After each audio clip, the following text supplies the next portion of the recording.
As those of you who have been watching this channel for a little while know, I rarely follow instructions. You can't control me. But no, with these kits, what I like to do is start by taking the forward nose pieces and fit them to the fuselage halves, rather than, you know, following the instruction method of building them and then attaching the nose to the constructed fuselage. I find that you'll have less fit issues that way, and the process is a little bit easier for you. Then once we have these, you attach your constructed full fuselages together when it's time for that later. Otherwise, you do get some weird fit issues sometimes. Not all the time, but sometimes. So I'm going to do that before I get to work on the interior of everything. Just a quick step that saves you a little hassle later on.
So you can see here, I've got fuselage halves joined. I've got the interior done.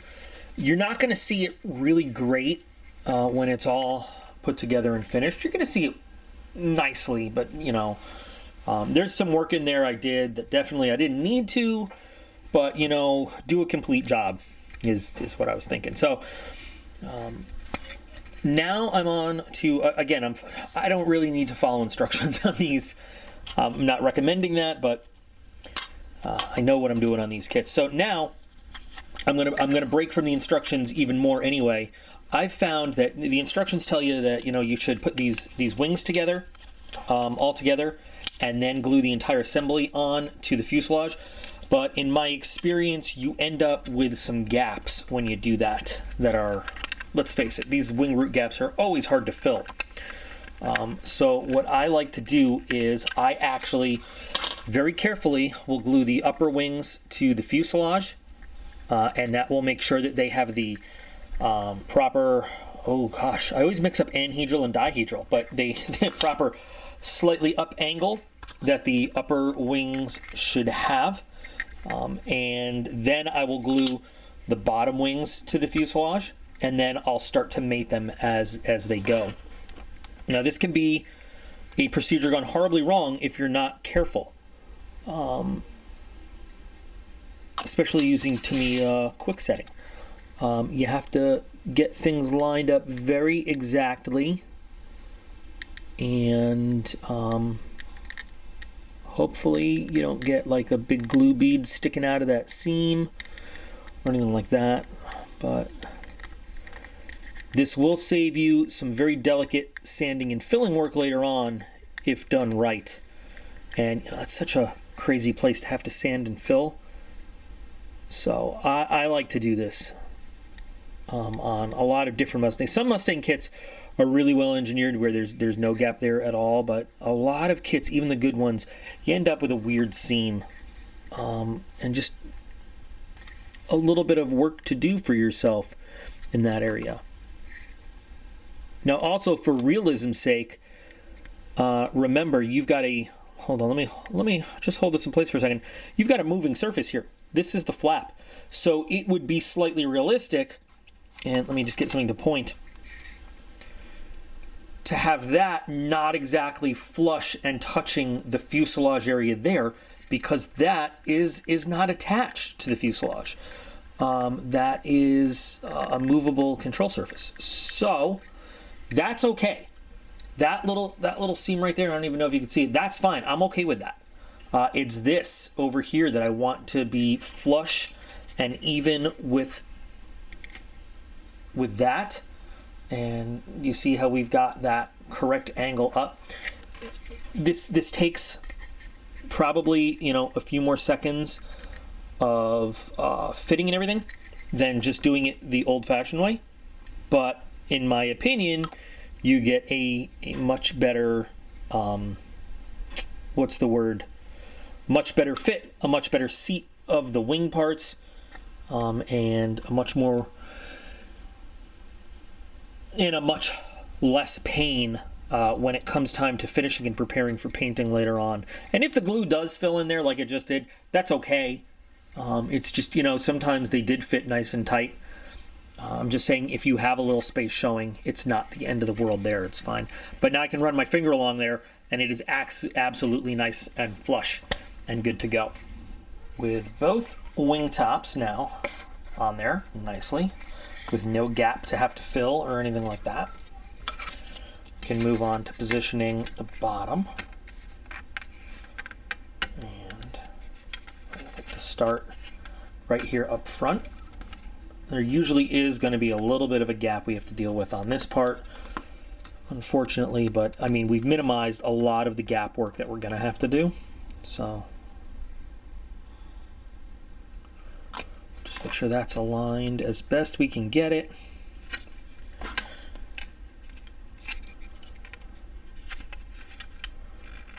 And you know, little gaps on the leading edge of the wings are a lot easier to fill in sand than inside this crevice. So it's kind of a trade-off, but one I'm happy to make. There's also some raised rivet details right around there, So, you know, you got to make the choices that you want to go. I don't want to have to do too much filling and sanding here because I don't want to sand off the details that are over there. I'd rather work on the leading edge of the wing that's easy to round off and fill and get done right. Oh my God, guys, disaster. I've already posted this as a picture, you know, on the Facebook channel, you know, the community tab.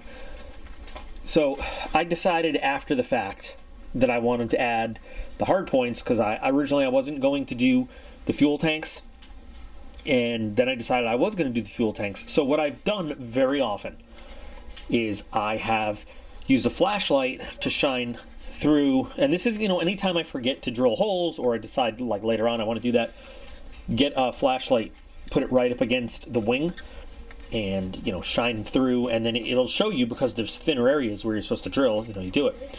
Well, I have recently, from my other channel that I have where I do, you know, survival gear and camping gear and all that stuff, I got a flashlight sample to review from a company, and it is an incredibly bright and powerful flashlight. And for the 30 seconds it took to shine the light for me to locate those marks, I didn't realize it at the time. The flashlight is so powerful it melted the wing.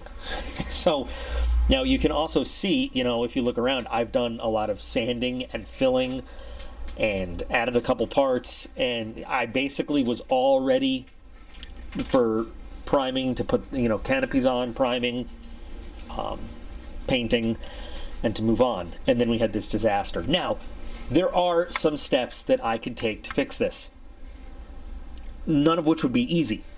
And, you know, I've gotten some comments, and people are like, oh, let me see what you do to, how are you going to fix that? I can't wait to see. You know, I could go through a big old process to fix it, but the truth is I'm not that into it. So what I would have to do is, I mean, you obviously have to sand this whole area flat, put some plastic there to build up a little bit of a surface, either, you know, graft some very thin styrene in there, and then sand it smooth with a layer of putty or Mr. Surfacer or something, and then scribe in panel lines, and it would take, honestly, hours of work.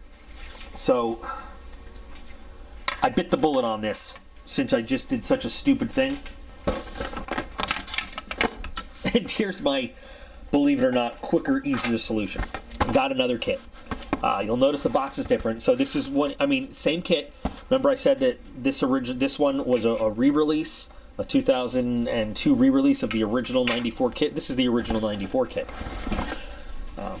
It cost me a little bit more money, yeah.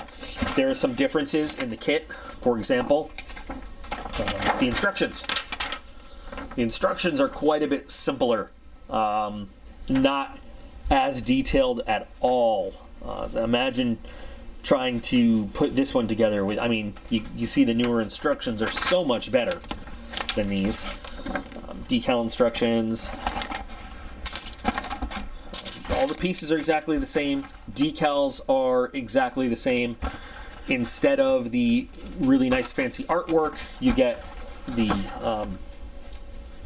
all-around view, which I actually like this. It's pretty cool.